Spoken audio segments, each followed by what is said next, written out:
In this video, we're going to talk about the just world hypothesis. We're going to look at attitudes and persuasion. We're going to address a little bit of conformity, compliance, and obedience, talk about prejudice and discrimination, aggression, and then finally, pro-social behavior. This is the rest of social psychology. So just world hypothesis, not that there just is a world, that's not what it means. This is about justice, the idea that we get what we deserve, this idea of cause and effect. Really, it's more about that other people, for example, people that may have a hard time in life, especially when we don't understand these people or have relationships with these people, we assume that what their situation is something that they deserved, that they have a just world. So people that are dealing with poverty or health issues have done the things that have earned them that situation in their life. Now, we don't apply that same thing to ourselves as equally. We frequently are, if we're running into hardships or in a situation where we're like, I don't deserve this. This is not justice for us. But for other people groups, other countries, we will see those situations as that is justice. And that is the just world hypothesis. And it has become something that's been studied in much of social psychology. And we've found that it's primarily more of a problem in individualistic cultures more than it is in collectivistic cultures. So there's something about what we see in more Western-centric focused ideas that we deserve what we work for or what we don't work for. So hold on to that in terms of this idea of the just world hypothesis. So what is an attitude? I mean, you may have heard, wow, that person has a bad attitude. When we think about this in terms of social psychology, attitude is going to combine the affective components, so the feelings that are being experienced or expressed, the behavioral components, what kinds of things are they doing, the actions that are at play, and then the cognitive components, what kinds of ideas, what beliefs are being expressed. All of those play into our understanding of attitude. And attitude is a frame that influences how individuals engage in their lives and in interactions with others. Attitude shapes how we enter into different activities. Leon Festinger came up with a concept called cognitive dissonance. And if you've not heard of this, this is one of those transformative ideas that helps us understand that sometimes we behave in certain ways that don't line up with our previous beliefs about who we are or what we valued. In the research that Festinger did, he found individuals were willing to do different kinds of activities. For example, someone may pay you a lot of money to do something, and you are like, I don't like doing this, but for that kind of money, I will do this. However, if he could pay you to do something you don't like, but pay you very little, you were more likely to decide that you didn't mind or maybe even like doing this activity because the amount you were paid did not measure up to the disagreeableness of the activity. So what we find in that is if we can get people to do things they don't like and they see themselves behaving in a way that's incongruent with their previous views or interests, they now have a disconnect or a question, well, what's going on? Why am I behaving in this way? We see this as a dissonance, a cognitive dissonance. There must be either something wrong with what I previously believed, or there was something wrong with the way I was behaving. So now they have to wrestle with this cognitive dissonance. What we do find is that individuals, when they are faced with cognitive dissonance, are most likely to deal with cognitive dissonance when it's in a situation that they care deeply about. If they don't care much about the situation, there's not likely to be much cognitive dissonance. Additionally, there are going to be findings that this is, again, more pronounced in individualistic cultures than it is in collectivistic cultures. So in light of that, be thinking about different group situations where you may recognize that people are being initiated into behaviors. You could certainly see this in aspects related to certain clubs or college situations where people have to go through certain behaviors that they would never do, except that it's a requirement to be a part of a group and they want to be a part of the group. So they'll behave in contrary ways. And in that process, they may be having to face this cognitive dissonance, but they change their views so that they can align up with the behavior so that they can meet their end goal, which is this belonging that is a part of that, which what we do know from past chapters may be part of the aspect that, for example, Abraham Maslow said was so important in our sense of development is a sense of belonging. We will subjugate things that have been priority, like right behaviors, so that we can have a sense of belonging.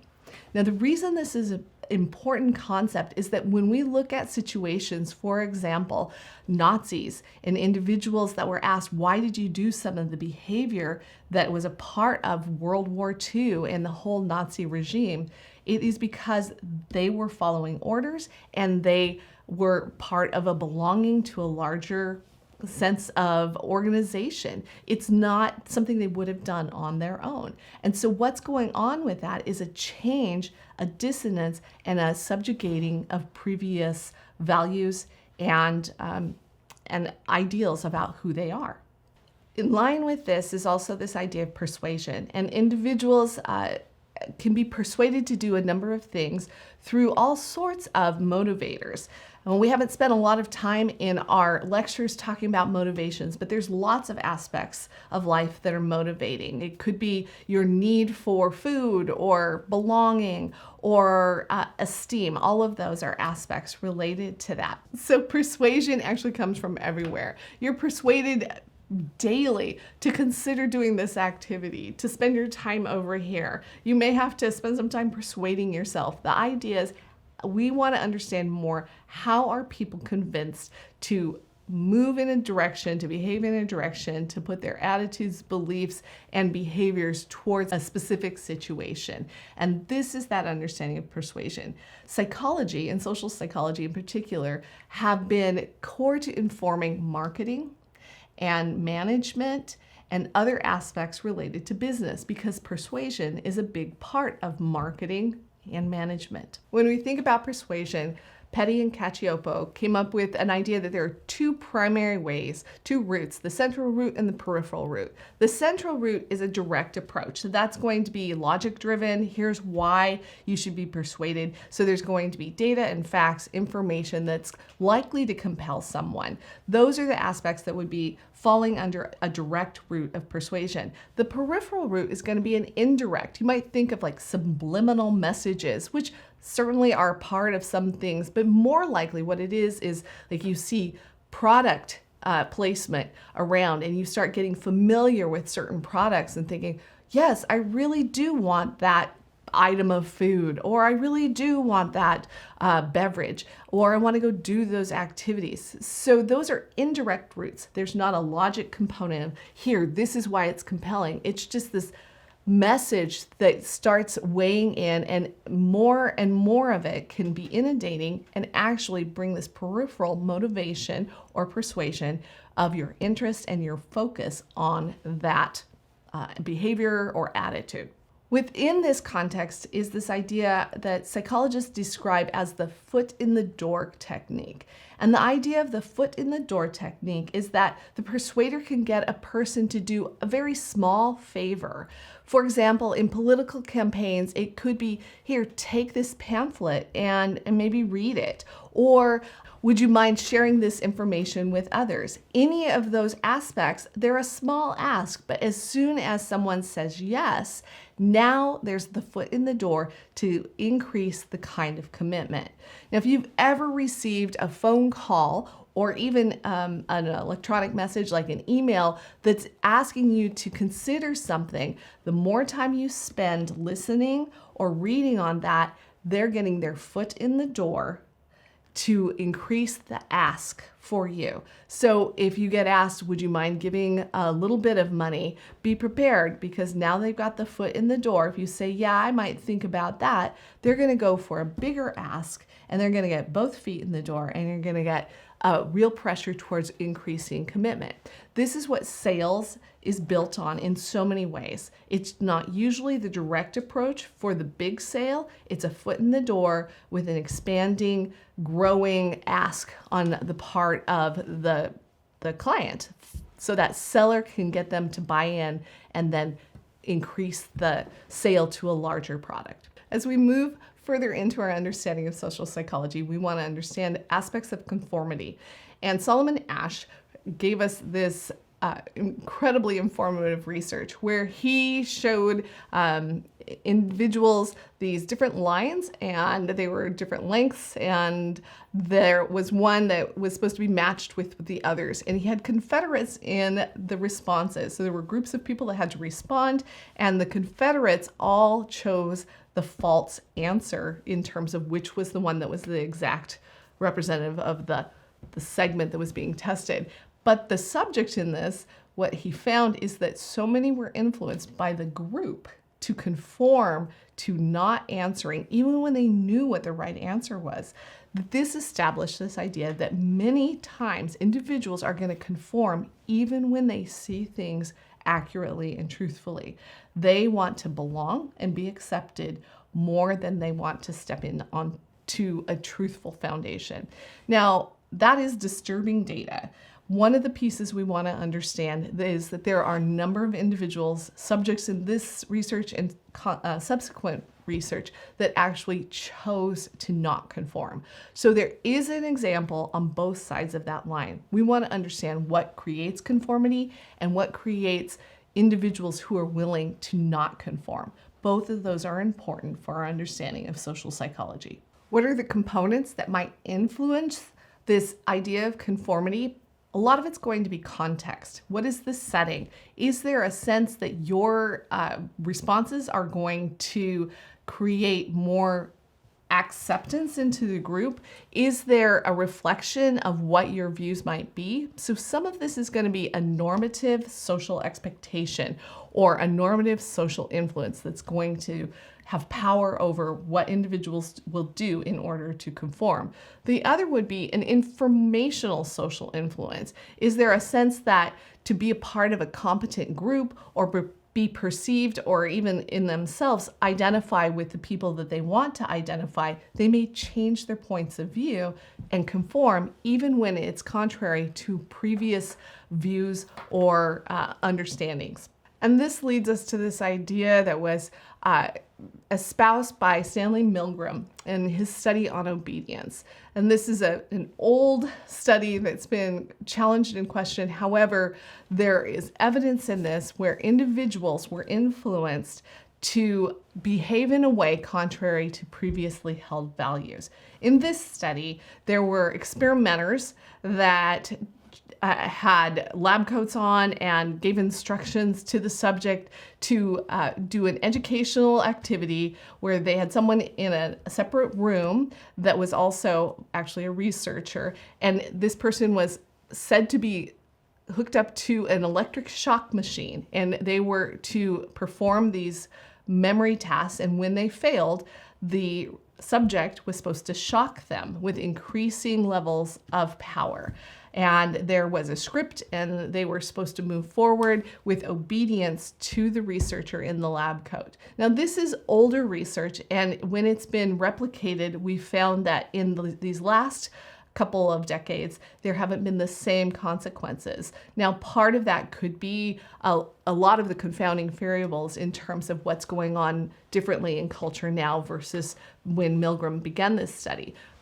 Regardless, the disturbing component was how many individuals actually went all the way to the highest level of shock in this test, knowing that it was very likely that that shock would kill the individual. Now, there was no actual shocking going on, but there was behavior that was given to them that the person was receiving the shock with screaming and other kinds of responses like banging. So there was a lot of audio sounds that should have been cues that this was causing harm, and yet still some individuals complied out of obedience to what they perceived as authority asking them to do this. What we want to understand is what is it that compels people to do things that are so contrary to values that they have held in the past. Within this context also comes this idea of groupthink or group polarization. What we find is that individuals, when they are left in a group to make decisions without the ideas that might be contrary or challenging, they tend to gather around one idea. This does not lend itself to the strongest problem solving. The ideas that are held in a small group over prolonged time, particularly when you don't gather new information, tend to not be the strongest. And that was the result. We have a number of catastrophic events historically that have been the result of groupthink. Additionally is group polarization. And that's the idea that actually loads towards this idea of us and them. And it's where you start gathering people that think alike and they don't consider the opposite point of view. And instead of actually looking at some aspects that might challenge their points of view, they polarize even further and further apart. And that's where we get very tense, contentious components where we have people that aren't listening to one another and hold fast to ideas without understanding where there might be fallacies in their ideas. Other aspects related to this are social facilitation and social loafing.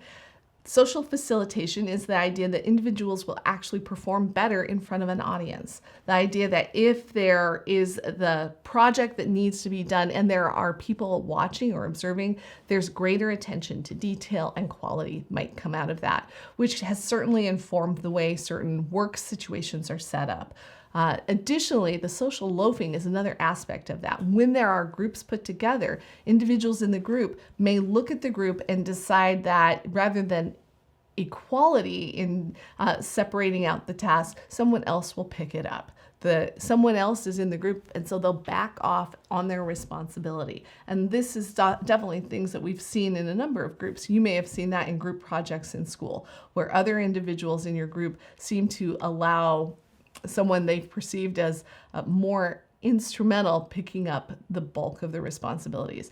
Both of these have some potential for power and influence in helping us understand how to motivate and equip communities and groups to be more effective. All of this loads to this final segment that we want to focus on in terms of the negative aspects, and this has to do with prejudice and discrimination. Prejudice and discrimination occur around the world. It is not just in your community or in your country. This is something that you're going to see cross-culturally. This idea that we come with prejudgments based on most likely limited interactions and limited information. We make a judgment and then we generalize without allowing new information in.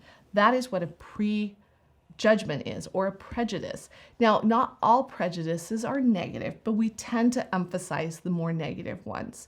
Discrimination is then when we make decisions and choices based on prejudices, and that tends to be a negative thing. And that's where you may end up with two different individuals applying for the same kind of position, but there's a prejudice, a prejudgment against one individual.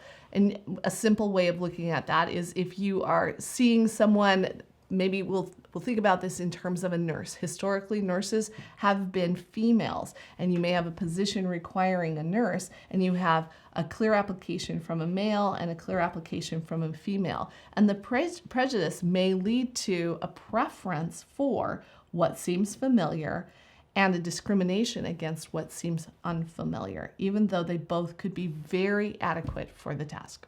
So now we understand what prejudice is and we understand what discrimination is. Stereotyping is another aspect of this. Stereotyping is also not always negative. Stereotyping is a belief or assumption about individuals or groups based solely on some members or their membership in that group. It is then a generalization that is not based on whole facts or whole sets of facts. So we stereotype someone. For example, all nurses are could be a part of that, or some other conclusion that you've pulled from culture. There are a number of prejudices, stereotypes, and discriminations that are established, and we would understand them. And we have explicit and implicit biases and prejudice in this, which means that we're aware of some, and others are so innate in how we operate that they're hidden even from us. Some of the common areas where bias and prejudice will show up is racism, ageism, homophobia, sexism. There's a number of those components. We come up against prejudgments because of past history, which may be based on truth or things that we've heard from others or read.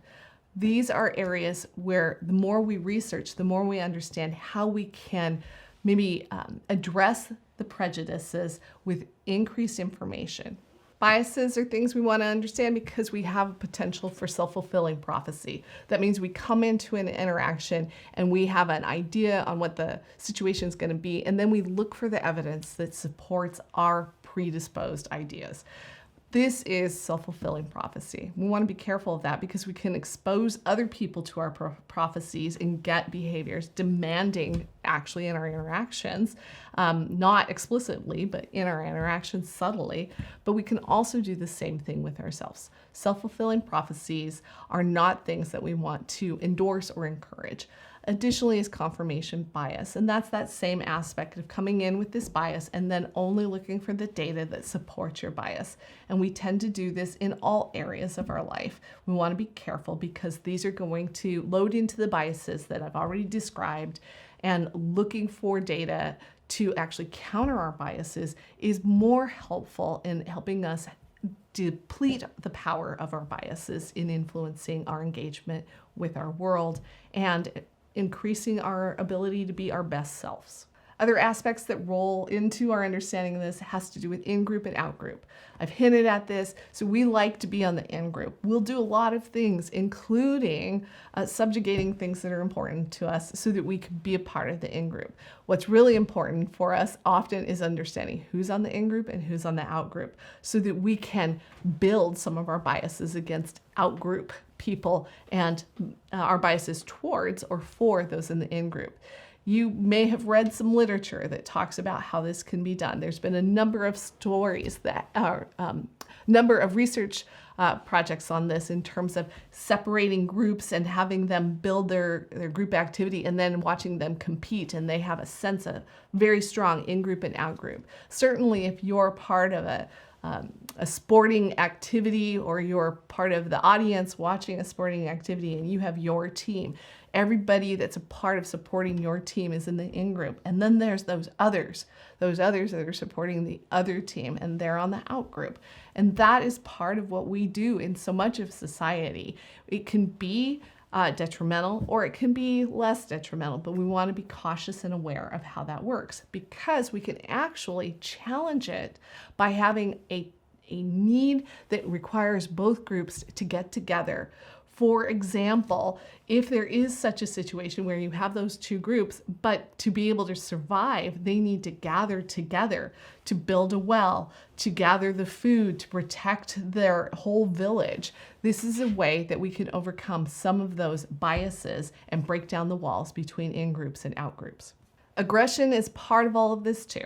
As we understand aggression, we want to understand that there's actually some adaptive functions to aggression, but there's also definitely hostile aggression. So an adaptive function would be instrumental aggression that is about providing self-efficacy or protection for your family, or in evolutionary theory, the idea that you have to be aggressive to keep the predators away. So that idea is that aggression is about empowering and providing protection, which is different than the kind of aggression that's about more hostility and about overpowering individuals without cause.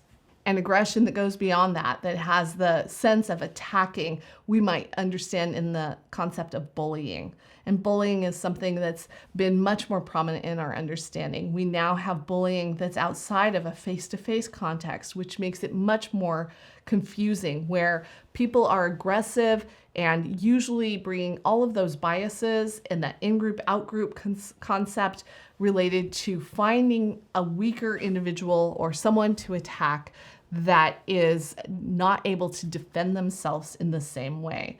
Bullying is often demonstrated differently between the genders. Males are much more likely to do it in a more physical or aggressive sense, whereas females are more likely to do it in a social or indirect sense. And you're going to see that both in face-to-face interactions and maybe in social media situations. And then one of our later comments that we want to talk about within social psychology has to do with the bystander effect. There's a lot of research. You may have heard about the Kitty Genovese study. Won't go into that in detail. There are some questions about how much of the data that was released related to that is accurate.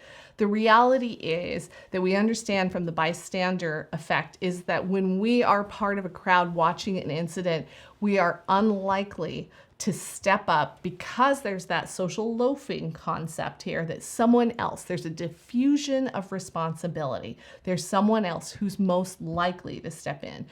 Actually, individuals such as first responders, medical providers, they are trained to limit that diffusion of responsibility. It's part of the mandate of their work where they are in any of those kinds of social situations trained to respond.